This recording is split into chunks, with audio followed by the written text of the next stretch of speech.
Yiboneh, Yiboneh HaMikdash, Yitzion, Yitzion, Yitzion Temaneh.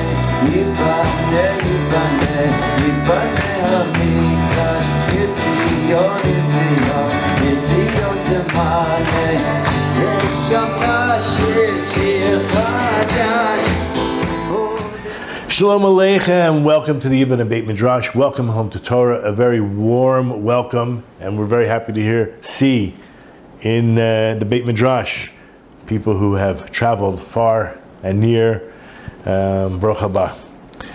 We're going to be dealing with Parashat Devorim, which always comes right before Tisha B'Av, and within the Parsha is Tochacha. Now, before I begin, I just want to mention that the Yiboneh organization hands out and distributes a lot of charity to the needy families in Jerusalem. So we've started a campaign, a fundraising campaign, and there's a link below that you could click on and donate. It's in the description box in YouTube. It's also on the website, the Yiboneh website. Now, in addition to that, I wanted to mention that we always encourage people to learn Hebrew. So also down below in the description box are the original Hebrew sheets. Yes, you don't get the color coordinated copies that I have, that I'm using, but nevertheless, black and white should do just fine. So we're not in the beginning of the Yakar, but we're beginning of the Parsha.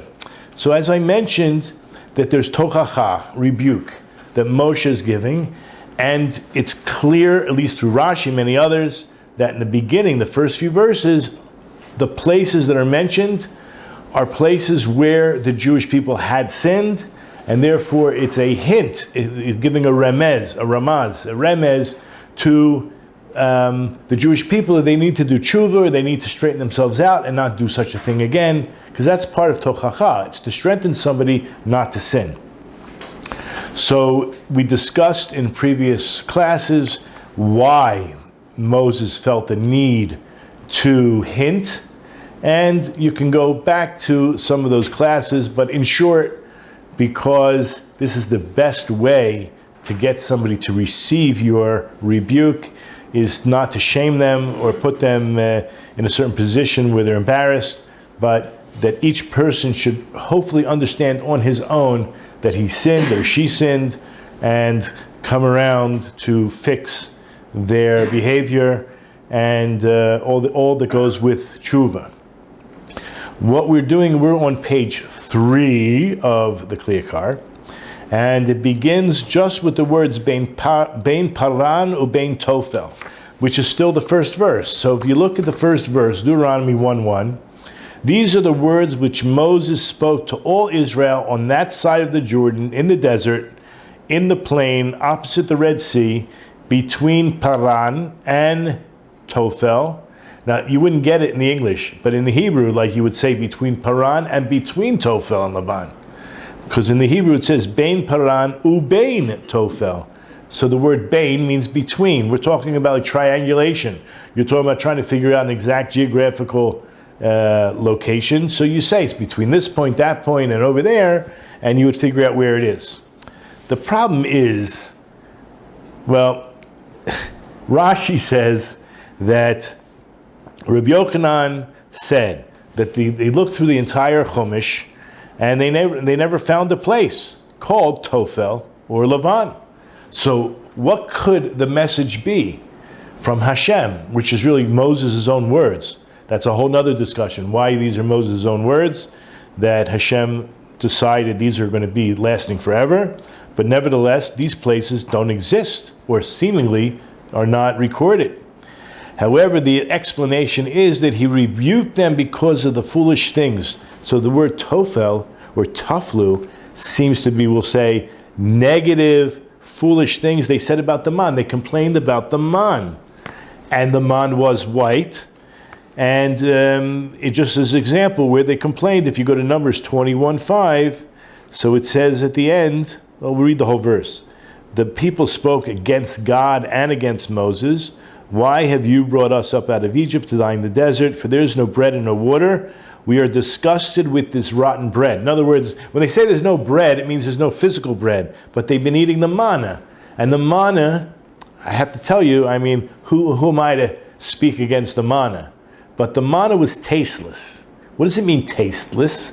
We were told that whatever your imagination allowed it to taste like, it would taste like that. So I guess if you had no imagination, it would be tasteless. But also the texture. You kind of get bored from the same texture. So that could have been part of the problem.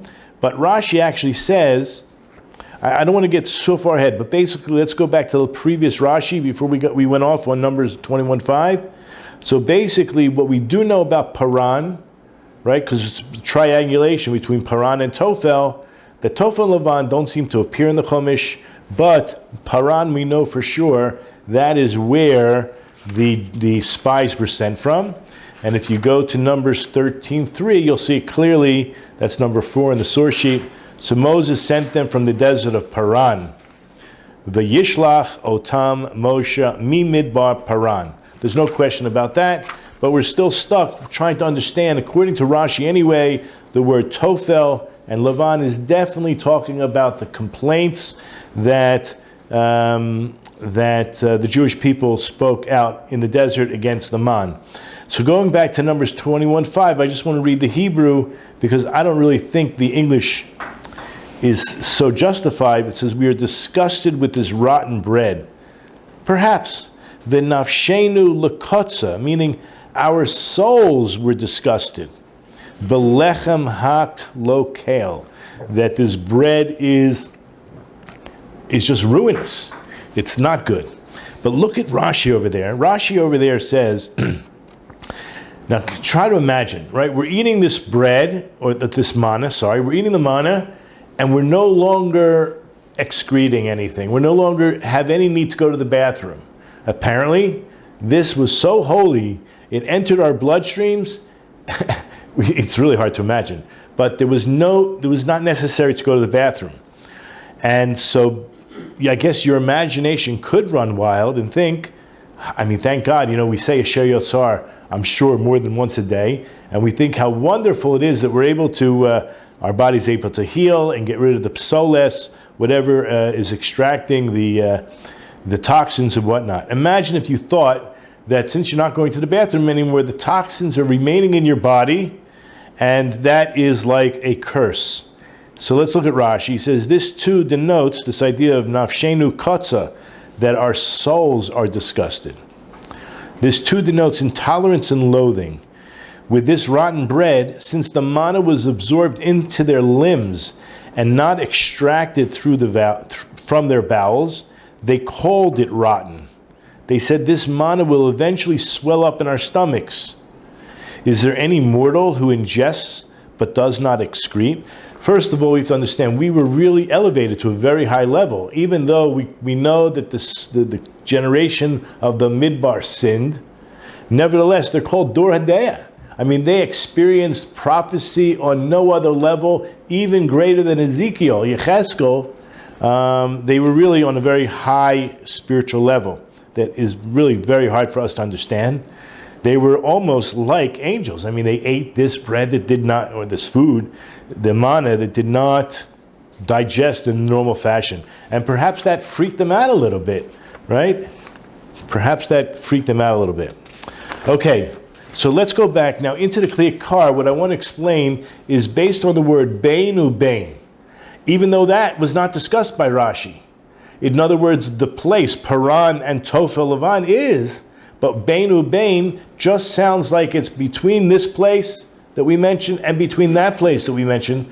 However, what the Yakar wants to say is the word bain ubain is a hint to the sins themselves. Okay, I don't want to get too ahead of myself. Let's begin. It's like 6 lines down on the page that I gave you. Bain Paran ubain Tofel, it's in bold. Lashon bain ubain, the very fact that it says between here and between there, those words in Hebrew, bain ubain, makom iti lahosif shenis yodi, ulefarsho alma, I'm going to explain in a second, let me translate. the Yakar feels this is the place to bring another opinion, another level, an additional level to this explanation, which he had just given. We're not going to go into it right now, but the one he's about to give, we will. The bein shiva betamuz letisha b'av. Don't think as the word between here and between there as only physical locations. It's true that Paran and Tophel are these locations in which we sinned, right? They hint to the idea of the sin of the spies. That's where the spies were sent from Paran. And Tophel, perhaps wherever it was that we sinned with complaining about the manna. But the Yakar is like overlapping it with this idea of time. So not only is it a geographical location, but those sins did take place on a specific day, and therefore a specific time. And that's the time that we are presently in, called the 3 weeks, the Bein HaMitzarim, which we will discuss what that term even means, between the straits. So, Beini, these sins that Moses is hinting to, is in time. Remember, this is the end of the 40 years. We're about to go into the land of Israel. So he's referring to them, they should do tshuva, I'm giving you rebuke. You could save yourselves from further sin if you take heed of the lesson that I'm teaching you. Something occurred on the 17th of Tammuz, as well as the 9th of Av, and as well as the time period that's between them. Ki paran, when we think about the word paran, hainu ma'isa meraglin, of course that is the sin of the spies that took place. Asher bo bachu bechiyah shel chinam. On that day we cried a cry for nothing. V'hukba bechiyah ledoros b'layel Tisha b'av. So basically, that Hashem established, decreed, and maintained that we would have a crying for nothing. Well, it's not really for nothing. He doesn't say for nothing, but a crying for all future generations. Since we cried for nothing, you'll have a reason to cry in future generations on the night of Tisha B'Av. So in Gemara Tainus 29a, and it says regarding that the congregation lifted up their voice and cried, and the people wept at night. Right? That's in Numbers 14:1. V'tisa kol ha'eda v'yidnu et kolam v'yivchu ha'am b'layla hahu. So the Rava said that Rabbi Yochanan said that night was the night of Tisha B'Av, and the Holy One Blessed said to us, you wept needlessly that night, and I will therefore establish for you a true tragedy. One true tragedy? I don't know. Many true tragedies, over which there will be weeping in future generations. And we're going to get into what happened on the 9th of Av, in case people didn't know. And I'm not referring to the sin of the spies. I'm talking about through history. Okay, we will talk about it, but you should know, the first temple, the second temple was destroyed on the 9th of Av. And many other calamities, unfortunately. Okay, so back into the Yakar. That was Paran. Now what about the word Tophel? Now he will explain Rashi first, and I will warn you, he actually disagrees with Rashi. What part does he disagree with Rashi? Obviously not the Lavan part. That's talking about the complaint of the man. But the word Tophel. He says, Rashi could have given better sources. And then perhaps I would have agreed. But there's so many sources that back me up, I can't keep my mouth shut, and I have to tell you what Tophel really means. That's how I'm viewing what the Yakar is saying. He says, regarding the word Tophel, hainu ha'egel asher asah. This is definitely, according to him, referring to the sin of the golden calf. Now, if you go and look at what Rashi says, shetaflu alaman. We already saw that Rashi on Deuteronomy 1:1, that they complained about the man. Ein lo dimyon b'mikra. For some reason, the Yakar says, I don't find that in anywhere in the Torah. Or at least Rashi doesn't bring any good proofs. And then he says, V'yoter hayanachon. It would have been better had Rashi, imaya Rashi mefarsho milashon. See, it's kind of like, it's a beautiful idea that you can have a debate with somebody and say, listen, you could be right. Here's some really good evidence for your side. So there's a verse in Job 6:6. Basically, the pasuk says, Hayeachel tafel mivli melach, can bland food or tasteless food be eaten without salt? That's literally what it says. Okay? So Rashi there on that verse in Job 6:6 says, regarding bland food or tasteless food, it's a rhetorical question. Can this tasteless food be eaten without salt? A thing that has no salt and must be salted, but was not salted, is called tefel. So the Kli Yakar says, if you would have used that, that's a really strong proof, but you didn't. So the Kli Yakar explains like this: Ki kol davar she'ein bo tam, anything that doesn't have taste. Now we all know the word tam doesn't only mean taste; it also has sound reason. Is called tafel. V'zaya maskin ledivrei Rashi. Then everything would have been perfect according to the words of Rashi.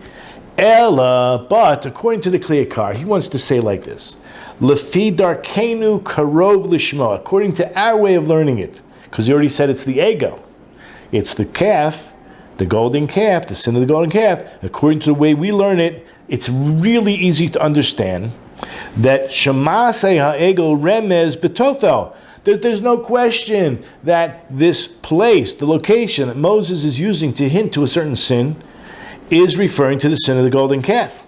Because we do find this word tofel, or a derivative of tofel, regarding the language whenever we speak about avodah zarah, when avodah zarah is mentioned. Ki metzinu lashon zeh ba'avodah zarah bekama mekamot.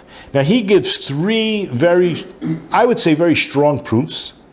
The third one is not weak, but it doesn't seem to really reflecting directly to idol worship. But let's not get ahead of ourselves.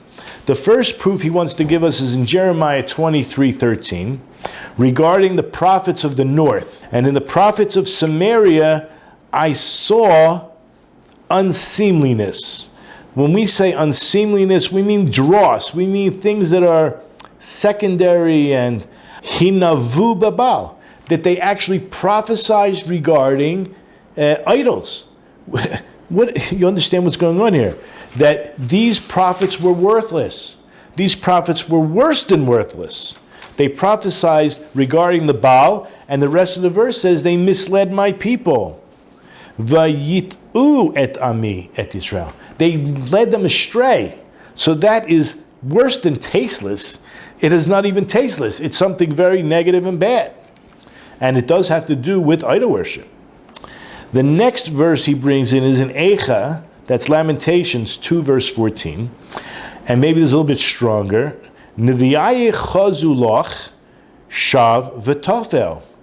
That your prophets have seen false and senseless visions for you, and they have not exposed your iniquity. In other words, again, the role of the prophet is to give rebuke. So they were, they were totally carrying around a sign, I'm a prophet, and doing nothing. They weren't doing any rebuke. They have not exposed your iniquity to straighten out your backsliding, but have prophesied for you false and misleading oracles. So the other translation is delusion and folly. These words, the idea of shav v'tafel. Again, the word tafel is folly, delusion, and I would say that is called whitewashing and gaslighting, right? False flags, and there's a few other words that are being used today, passed around. Red herring, red flags, okay? Red herring and whatnot. And then he brings in a verse from Yecheskel. This is the third verse, which I think is a little bit weak in terms of idol worship, but the word tefel means false. So if it means false, let's see what the verse says. I mentioned this in Ezekiel chapter 13, verse 11. It says, say to the plasterers with daub, behold, it will fall. In other words, the house needed repair, and instead of repairing it, they just used whitewash. They just painted over the cracks in the wall. And what's going to happen? It's going to fall apart. It's going to fall. If there will be driving rain, then gigantic hailstones will fall, and a storm wind will crack it. In other words, all they're doing is whitewashing over it. So you see the word tafel means fake. It's fake news. Okay? And then he says, V'chein amru oisei ha'egel. This is even the people who made the egel. The Erev Rav and the 3,000 Jews. But the Erev Rav says, Elu Elohecha Yisrael. These are your gods, O Israel. We see that in Exodus chapter 34, verse 4, number 9 on the source sheet. And Rashi says there, obviously this was the mixed multitude. It's really a side point, but the point is here that why would they say these are your gods, O Israel? They obviously are not Jews. They're not Israel. If they were, they would have said these are our gods, O Israel. Okay, so the point here is what he wants to say is that this is fake. This is not a God. This is not a power. This is not the power. Obviously it is a power, a false power. And it says, that, so the Yakar says, Ubazen not nu tifla le'elokim. They falsified their God. The whole thing is fake news. Zaya b'shiv esher b'Tammuz. All that took place on the 17th of Tammuz. Ubo b'yom nishtabru aluchos. And it was that very day that Moses broke the tablets. The tablets were broken. And as a result, what happens in the future, ubekiat avani melu hukba ledoros. By breaking those stone tablets, then Hashem established it, there would be broken stones in the future. Ki b'shiv esher b'Tammuz huk v'chomot ha'ir v'avaneha. The same idea that in the future the walls surrounding the city of Jerusalem would be breached, the stone walls. So we talked about both dates, the 17th of Tammuz, which was the Tofel, and the Paran, which is the Meraglim. So now we set up these two time periods. Ubein shnei gevulim elu, and now between these two, gvul means like a border, but we're talking about like a time frame. Yisrael roivetz bein hamishpatayim. The word mishpatayim is referring to like an animal corral that's a very tight space, or some kind of a sheepfold. So basically, rovetz means crouching like you're pressed. So between these two, pillars of time, the Jewish people are extremely pressed. We're crouching, waiting for an ambush to happen, so to speak. And now we understand the language, bein ubein, between here and between there, like a very tight spot that's set over here. Now we go to now Lamentations 5:3. And I don't want to go too far off, but there's such depth here. We have to focus on this verse. The whole verse speaks about Judah went into exile because of affliction and great servitude. It says she settled among the nations and found no rest. I want to discuss that a little bit, but the main point here is all her pursuers overtook her between the boundaries. Kol rodfeha hisiguha bein hamitzarim. This is a very unfortunate, deep concept. When I say unfortunate, we'll see why. Ki bein chet ha'egel ubein chet ha'meraglim kora rovatz. So between these two sins, we were crouching, we were bent over crouching, v'dochu lo yochlu kum, and we were so pressed that we could not stand, that we cannot stand up. So at this point, I just want to point out, it's a beautiful medrash. This is in the Art Scroll Medrash Rabbah. You guys don't have this, okay? So I want to just go through a little quickly because it's very important. When it mentions that Israel found no rest among the nations, so this is like almost a positive thing. I mean, we're talking about trials, tribulations, Yisurim, horrible things that were already prophesied in the curses. And yet, if we would have found rest, that would have been the end of us. Why? Obviously, we would have found rest. We never would have been praying. We would have given up all hope of ever being redeemed. So there's this concept that we didn't find a resting place, similar to the dove that Noach sent. It also says a very similar language. Lo matza hayona menoach. It didn't find a resting place. It would have found a resting place. It wouldn't have returned back to the ark.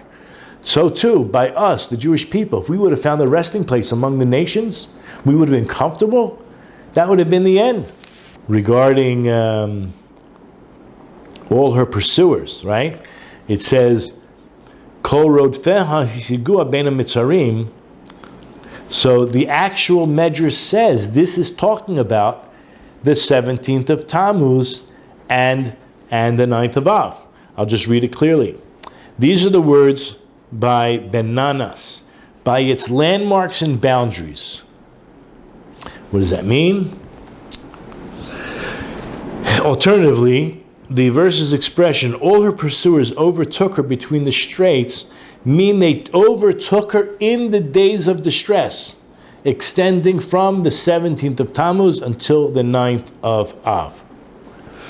Okay, there's actually quite a lot of commentary, and I think I summed up one major idea, that if we would have found rest in the exile, that would have been the end of us. Between the straits, there's so many people that comment. Everyone seems to agree. There's nothing to disagree with. The Medrash says it's the time period. So let's move on. I'm going to close that for now. We probably will refer back to it.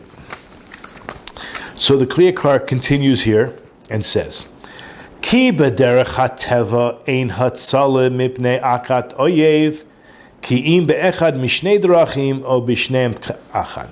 Now the word teva could be used in many different ways. It means nature or just natural, the natural way.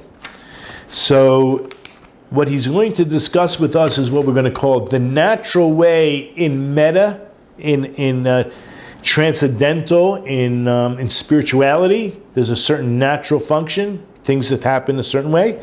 And then in the physical world, which we're all living in our bodies, in our bodily form, there's also a natural way. He's going to discuss both. So what he just said was, according to the natural or nature, that one will not find to be able to be rescued. Hatzalah. There's no salvation or possibility of being rescued from an oppressive enemy, except by one of two ways. He's going to give both ways, or both of them together. We have to drill into our consciousness. This is it. We always deal with very important concepts in this class, but hopefully we'll, especially during the 3 weeks, but we can carry this through, and we must carry it through the entire year. Salvation comes in one of two ways, or both together. The first one we'll call meta. It's not the physical part, but it's purely spiritual. Hein mitzad hashgachat Hashem yisbrach. From the love and providence that Hashem provides, Hamatzil l'kol hadvekim bo, that He will save anyone who really loves Him and clings to Him.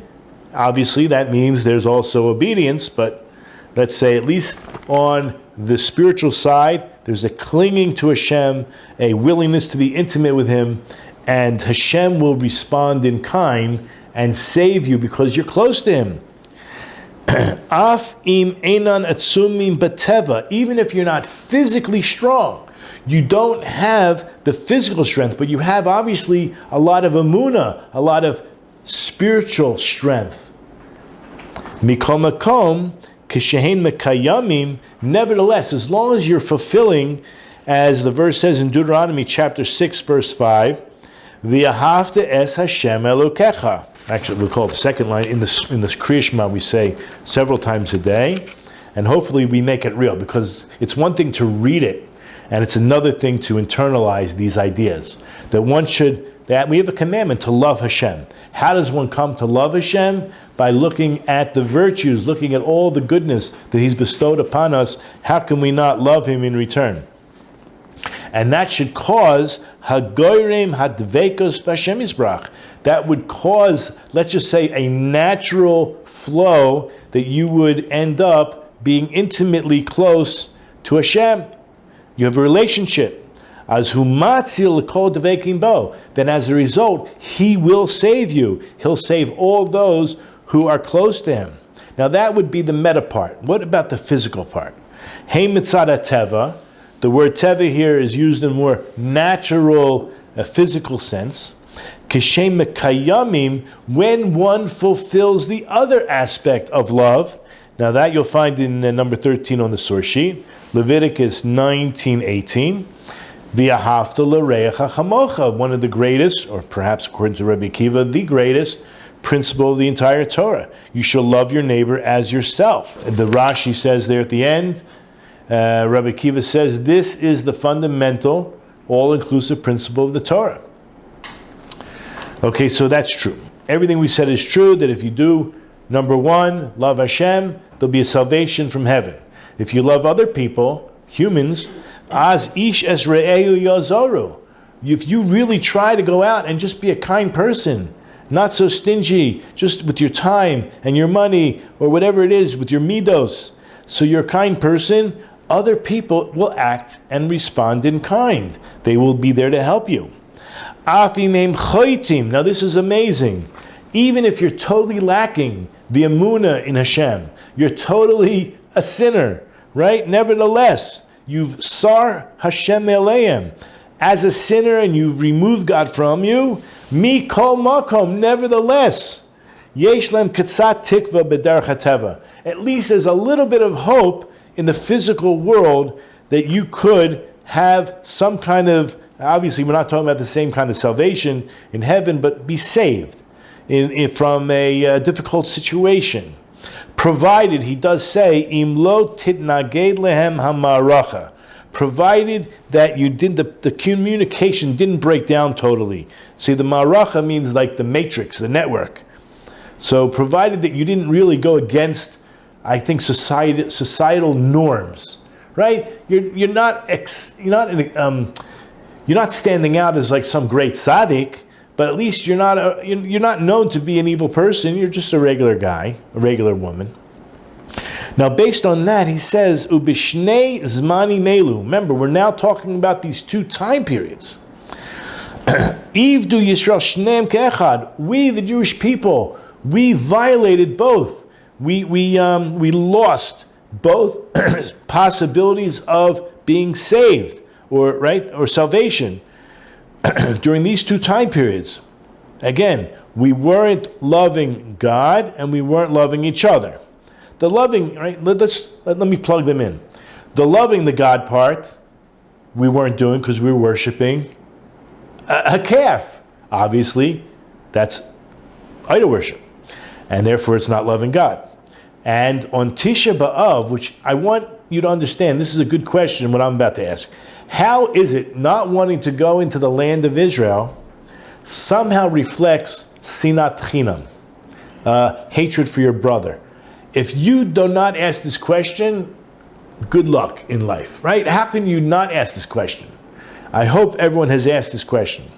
So, and we will find out a very interesting answer. So basically, that if we lost both aspects of salvation, of being saved, im kain el mi yanusu la'ozra, then who could we run to for any kind of help or assistance? Obviously, no one, not God and not our neighbors. Ki b'shivesar b'tamuz. Now we're going to get into the astrological signs or constellations of these two particular months, the month of Tammuz and the month of Av.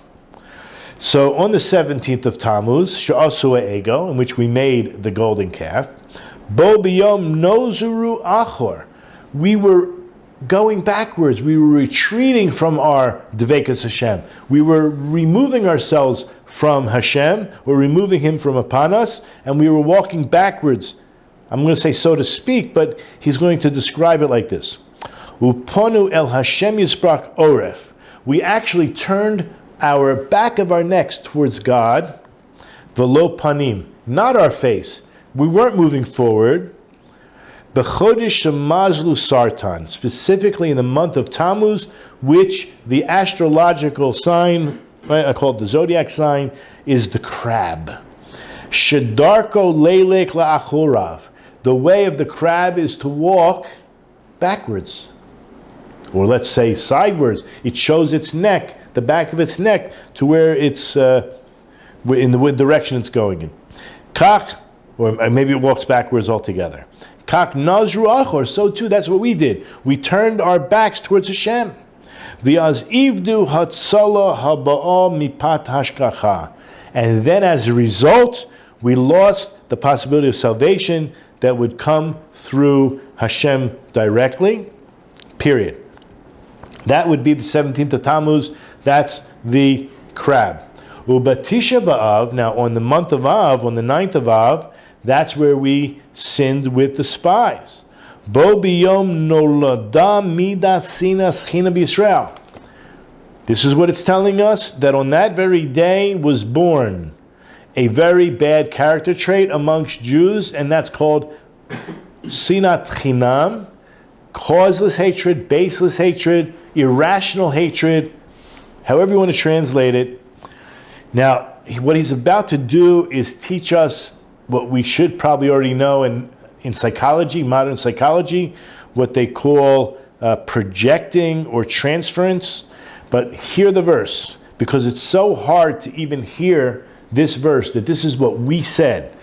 In our portion, Deuteronomy, our chapter 1, verse 27. You'll see it number 14. This is what Moses says that we did. He's not a liar. You murmured in your tents. He heard us. He's a prophet. He's telling us what God told. You murmured in your tents and said.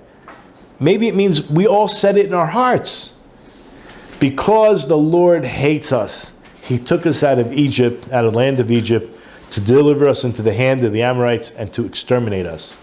V'tomru, b'sinat Hashem otanu. Can you believe we thought, after being totally taken care of, 10 plagues in Egypt, miraculous salvation through the sea, being fed man, water, our clothes didn't wear out, we didn't have to go to the bathroom. Apparently that wasn't always a good thought, right? We saw that already. But nevertheless, but the truth is, he really loved us. Look at Rashi. Really, however, he loves you, but you hate him, Rashi says. And then Rashi says something that modern psychologists they probably do, take this seriously. It's written in Aramaic, Ma div libach arachamach, ma div libei alach, which translates like this. What is in your own heart about your friend? That is what you imagine is in his heart about you. Now can we understand how they said, God hates us? They said those words. We know as a fact, God did not hate us. He says over and over again how he loves us. We're chosen, right? There's all these promises of goodness, whether in this world or the next world. Something good, and yet we said, so it must be that we hated him in our hearts. And the question is why? So we're on the last line of page 1, where we just read that Aramaic statement. Kihema Savru. When they said this statement that God hates us, that he took us out of Egypt, it must be that this is what they were thinking. Me'achar shekol. We're now on the top of the next page. Echa me'am sonis chavero. And this is how I'm reading it. It must be that was born sinas chinam, that they actually hated their own friends. They hated their own fellow. And therefore, as we already said, it must be that you think that your fellow hates you, because you really hate him. Kach mestama soni osam gam HaKadosh Baruch Hu. So then as a logical conclusion, because Hashem also loves us and doesn't do anything wrong to us, nevertheless, the logical conclusion, if you hate your friend and you think he hates you, so too, it would make sense that you would be projecting or transferring the same hatred you would have for Hashem, who's also doing you good. God only helped us all the way. So let me just rephrase that, because it does say that as a result, what they were thinking was that God also hates their neighbor. So in other words, like I think Aaron just mentioned, like when we have good feelings towards people, what do you mean? I bless you, or we ask God bless you? We think that God thinks similar to us. And just like we would hate our neighbors, we would logically think God hates our neighbors too. Or we would wish ill among them in a spiritual sense. Okay, so let's go on. Furthermore, this is an absolute mistake. They came to the wrong conclusion that Hashem hates them as well, for nothing. So then, im kain vadai teva ha'inyan mechayev zeh shekol echad yisnes chavero. Then it's like kind of like a vicious circle here. So then, certainly, by nature, then this would obligate each one to actually hate his neighbor, because he already thinks the neighbor hates him. And as a result, v'tahar tzarazu, there's this, the word conceive, there's like a, implantation, so to speak, of this pain, and is born, v'tele mida razu. So it was on Tisha B'Av itself. Now let's just go back. Let's try to work this out. Hashem is being really good to us, and he's going to bring us into the land. And the spies are basically saying, let's not go. Right? It's not going to be so good for us. Hashem doesn't have our good in mind. Right? See, it's a hatred towards God that's unfounded. And therefore, even that prize, the most cherished piece of real estate in the entire world, we would not want, because we would think that Hashem has bad intention. That's what you think. When you think somebody hates you, you only think that they don't have your good in mind. So now we're made that jump. Why would they not want to go into the land? Because they had no gratitude. They didn't think that Hashem really loved them, that this is not the promised land, or it's not as we imagined it would be. Now, what he's about to say, I kind of cut off in the middle of this paragraph, this sentence. So not only was this causeless hatred born into the world on this day, Asher hachariva bayit rishon v'sheni. When we think about the destruction of the first and second temples, we don't really put the same blame as sinas chinam on bayit rishon. We know very well that the three major cardinal sins were violated, right? Murder, adultery, and idolatry, and we put sinas chinam squarely on bayit sheni, the second temple, while it was destroyed. But if we're consistent here, and the Yakar wants to be, that bayit rishon was also caused because of sinas chinam. And when you hear what he's to say, you're going to say, of course. Why didn't I see it coming? Ready for this? Ki b'bayit rishon haya sinas chinam bein nasei Yisrael. The first temple fell. It ultimately was destroyed because of the causeless or seemingly, irrational hatred between the princes, between the leaders of the Jewish people. Now, you can find this in Yuma 9b. It very clearly says this, but we'll base it on a verse in Ezekiel 21:17. Let's just become familiar with that first. Cry and wail, O Son of Man, for it will be upon my people. It will be upon all the princes of Israel who gather to the sword. They were with my people, therefore clap upon your thigh. This idea is prophetic in that, as we know very clearly, that the first temple, towards the very beginning, we're talking about the first generation after Solomon, that there was a split, a major split between the north and the south. There was jealousy and hatred, and it started with them, and the Yakar says it took maybe hundreds of years. I don't think it took that long, but it was like a plague.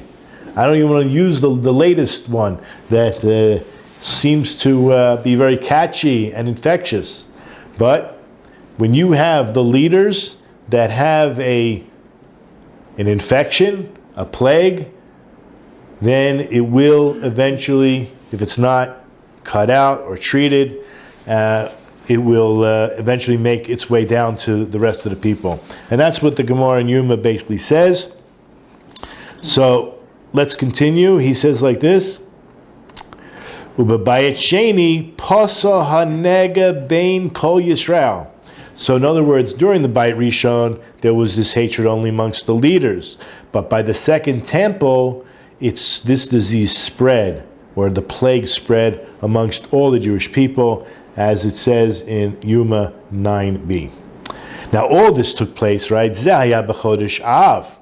What's this hatred? Happened during the month of Av. And what is the constellation? The constellation, the zodiac icon, it's the Aryeh. Aryeh is a lion. Kol echad, ki kol echad dimyono ka'aryeh.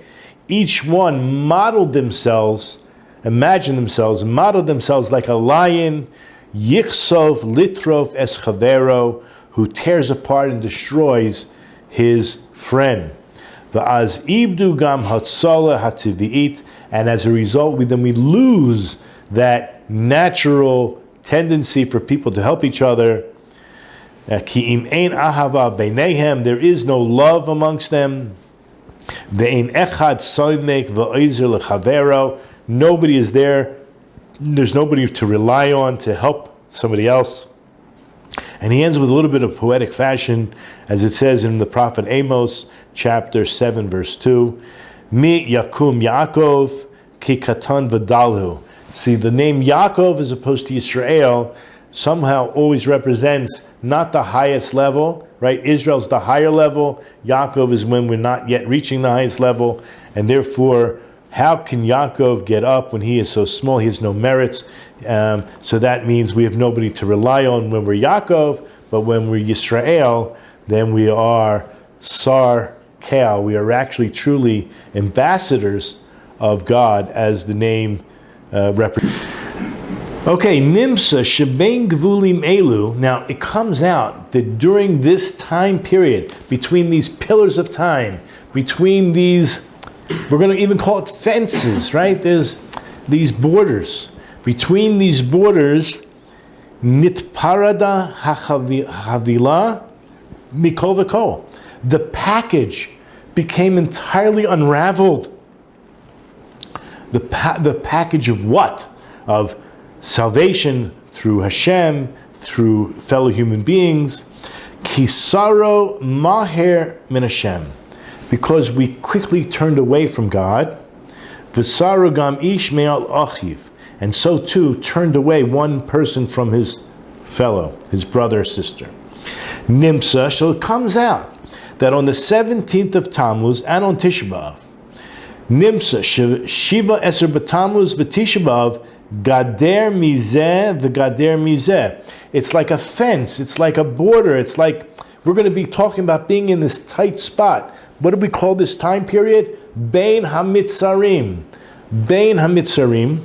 I want to go back to the Midrash and explain it again, something we didn't talk about. But that's what it means. So, Ve'ein derek lintos yamin usmol. There was no space. It was so tight. There's no place to move, to lean, whether to the right or to the left. Therefore, going back to that verse, Kol rodfeha hisiguha bein hamitzarim. It says over there, the word kol. All of her pursuers will overtake her. What does the word kol infer? All. Kol is mashma afilu roidev koldehu chalush yocholem. That word kol infers and should teach you that even the enemy who's chasing you, whoever is chasing you, even if they're weaker than you, they could be the weakest enemy in the whole world. You have lists, who are the strongest armies? I think Israel's like number 8, which is unbelievable. But if you had, let's say, down on the list, 173rd strongest army in the world, could overtake Israel when we would have lost that salvation from Hashem and whatnot. Ki bezman echad na'atsu es kodosh Yisrael. That at one period of time, meaning this time period, bein ubein, we're not talking about those two pillars on the ends, we're talking about the entire period of time. This is when there's this concept of natsu, provoking. This is where, now, Kadosh Yisrael could refer to the Jewish people, could refer to Hashem, but I'll just translate as the sanctity of Israel. Whether it's, right, at this one period of time, that's where the sanctity of Israel is provoked. Whether it's Hashem or whether it's the Jewish people, Chilalu Kedushat Yisrael Hatalui Bi'achdus Ha'uma. I like the idea of calling it Hashem, that the desecration of this sanctity of Israel, which is actually dependent on the unity of the people. This is an amazing thing when it comes to our relationship with Hashem. Each one of us can actually try our best to have a unity. I can meditate, I can go on the mountain, I can do whatever I want and work on my own character and study my Torah. But what am I without the rest of the Jewish people? Honestly. Okay. Ubizman Sheni, now regarding the other time, Nozru Achor Min Hashchina. What did we do the other time, referring to the 17th of Tammuz specifically? We turned away from the divine presence. Ve'el mi yenusu la'azru. Who are we going to read? Who can we rely on? Who can we run to for any assistance? This is why Moses said during this particular rebuke, Ru'u, see, ki atem omendim bein shnei gevulim elu, bein hamitzarim. In other words, it wasn't during the 3 weeks that he was actually saying these words to us. We all know when Deuteronomy takes place is the last 6 weeks, 5 weeks of his life, month and a week. But he's referring to, you're about to go into the land of Israel. These time periods will, every year, I want you to do tshuva. I want you to really know what the core problem is and what you need to do to fix it. That's what tochacha, it means reproof. Rebuke means reproof. I want to prove to you what you need to do. Mitzad masa paran umase tofel. Again, in regard to those two serious sins of the spies and of the golden calf, which took place in these places called Paran and Tofel. Ukidei lazarzam ala tshuva, in order to encourage them and cause them to be encouraged towards doing tshuva. Amar Cain, he said all these words, Ki im lo yeshuvu, and if you don't do tshuva, az maaseh shel paran yikvulem bechiyah ledoros, you will have troubles through history on these particular days. In this case, the 9th of Av, you'll cry for generations. Ki bo ma'asu be'eretz kadosha, and it was on that day that they were disgusted by the land of Israel. Al kain yedinam legalot mimenu. Therefore, what is mida keneged mida? Measure for measure. What is the punishment, so to speak? What is the result, the consequences of not desiring the land? That we would be exiled from it. Kasher be'emet galu b'Tisha B'Av. Like the truth is, we were exiled on Tisha B'Av, meaning the first temple, the second temple. We're going to find out. I'm going to open the book. You're going to find out all kinds of unbelievable, horrible tragedies that were all predicted in the Torah that happened to us on Tisha B'Av. Ubamase Tofel, and regarding Tofel, always represents at this point in the Yakar the golden calf sin. Yisavavu b'kiyas ha'ir, that ultimately caused the breaking of the walls of the city on the Shivas B'Tammuz, on the 17th of Tammuz. And now he says, Beini, referring to the time period between the 17th of Tammuz and the 9th of Av, Yirbetzu Bein Hamishpatayim, V'oyev Kolduhu Yirdefame, and that's when we are crouched, we're pressed between these tight fences, and even the weakest of our enemies are able to chase us. Now, I just want to finish with these last two paragraphs. Now, according to this explanation, we're still required to say the following, that the word Lavan is referring to their argument or their dispute regarding the man itself, which was white, like Rashi says. Now, if you go to the words, see, we never finished verse 1. It ends with another place called Chatzerot v'Zdi Zahav. Di Zahav, it's like saying dye, which is enough gold.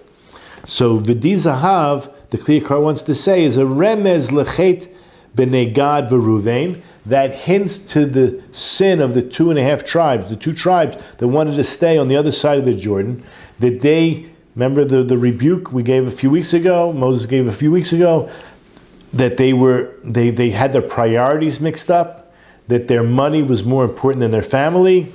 So here it says, mamonam chaviv aleim yoter migufam, that their money, their wealth was more important to them, more dear to them than their own bodies, afal pi shahayid lehem dai, even though they had enough. They really had enough, but they wanted more.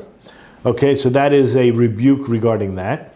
And then he ends by saying he has another book called Ir Giborim, and in that book we explained an aspect of a hint when it says in verse 2, which we don't have in front of us, but it says we were only 11 days journey from Chorev.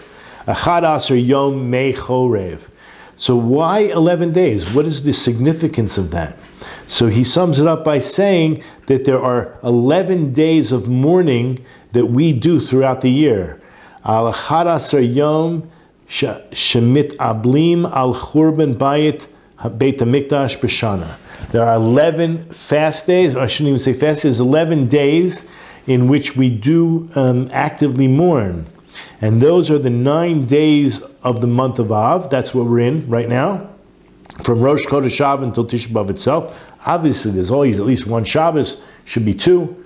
No, there's always at least one Shabbos. Anyway, so there's 9 days. Ubishiv Asher B'Tammuz. Add the 10th day, which would be the 17th of Tammuz, and Aseres B'Tevis, which is in the middle of the winter, the 10th of Tevis, which also reflects the beginning of the siege on Jerusalem. So there are these 11 days in which we're mourning. Yan ki hu rachok mipshuto. Now, he does admit, since this is so far from the simple explanation, the pshat, Kitzarnu b'zeh. We're not even going to go into it.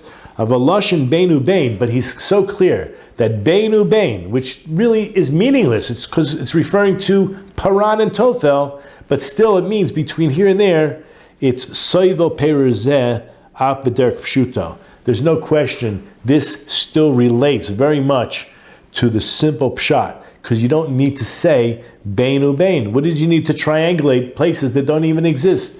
They are hints, as Rashi clearly says, to sins that we did, and we all know that Moses was attempting to give us rebuke in a hinted fashion in order to save us face and shame and whatnot. So listen, there's a lot of work to do. We have to work, we have to strengthen ourselves in our love for Hashem and our love for our fellow human beings. I think if you really love Hashem, you will know that every human being is created in the image of God. And how could you, right? But unfortunately, because of our own insecurities, a lot of cases, our own self-esteem issues in most cases, as we saw, if what you feel about someone else, how does it work? What you feel in your heart about someone else, you think that's what they are working against you. So B'ezrat Hashem, we will also learn a lot of Dan L'chaf Zchut, judging other people favorably, putting on some pink, right, rose-colored glasses. We have to clean our eyes. We have to take the veil off our eyes and see the beautiful creation that Hashem made, including ourselves. And B'ezrat Hashem will all grow, and this will be, it's like Erev Tisha B'Av already, this will be the last mourning period. But B'ezrat Hashem, I did want to mention that in the future, these 3 weeks will be like a holiday. Just to go through some quick things, many people are not aware of this, but the Jews were thrown out of England in the year 1290 on Tisha B'Av. that was a edict signed by the English monarch. The Jews were expelled from Spain on Tisha B'Av in 1492. World War I was actually started. 1914, it began on Tisha B'Av. When these bad things are happening, it's a sign. It's so obvious that this is from Hashem. When these horrible things happen on, markers, dates, it becomes clear to us. And there's no reason to give up hope. There's actually more reason to know that Hashem, it's His hand that's enacting it, that the relationship is ongoing. You say, what am I talking about? God says, I want you to keep my Torah. I love you. I only want to do good for you. But when you stray, these curses will take place. So don't think there's no relationship. The relationship is there. When a parent, a loving parent, has to punish their children, it's for the good of the child. And only when we grow up and mature do we realize that. While we're children, we want our lollipop. We want our ice pop. We want the newest game, and when we're being punished, we can't get it. I mean, we're not seeing clearly. We're in a fit, right? But the older we get, we realize, wow, they were trying to get me to be a mensch, to be a good person, right? Only as we grow up, that there was no other way for them to get this message across unless they were stern about it. And so Hashem's loving sternness is what's happening here. Now, there's also other advantages of the exile, besides that we're not going to find a place to rest our feet, but also to pick up sparks, that the Gentiles who never converted fully, but at Mount Sinai said, Nasa v'nishma under their breath, the administering angels of their nation said, no, we're not going to do the Torah, we're not going to accept the Torah, doesn't interest us, our whole modus operandi, our national existence is based on these. Nevertheless, there were individual souls that said, I want to be a part of this, I believe in it. And so, unfortunately, through the exile, right, as we know, there's a lot of negativity, but there's also a lot of positivity. And that positivity is the ability to pick up the sparks. Now, Baruch Hashem, now we have the land of Israel. So many tourists, so many people that we run into are coming here because they're attracted to the land of Israel, to the Torah of Israel, to the people of Israel, and want to learn more about it. And there's, maybe we don't have to go, maybe the exile's over. Maybe there's no reason for the exile anymore. So basically, come home, right? I'm telling you, Jewish people, come home. And to the sparks that are out there, join up, because ain't a whole lot of time left. B'ezrat Hashem, this will be the last Tisha B'Av that we celebrate, or I shouldn't say celebrate, that we observe in this fashion, but rather we'll be celebrating in a much more different fashion. So with that, Shabbat Shalom, have a meaningful fast if we have to fast, and of course, have a great life. See you next week.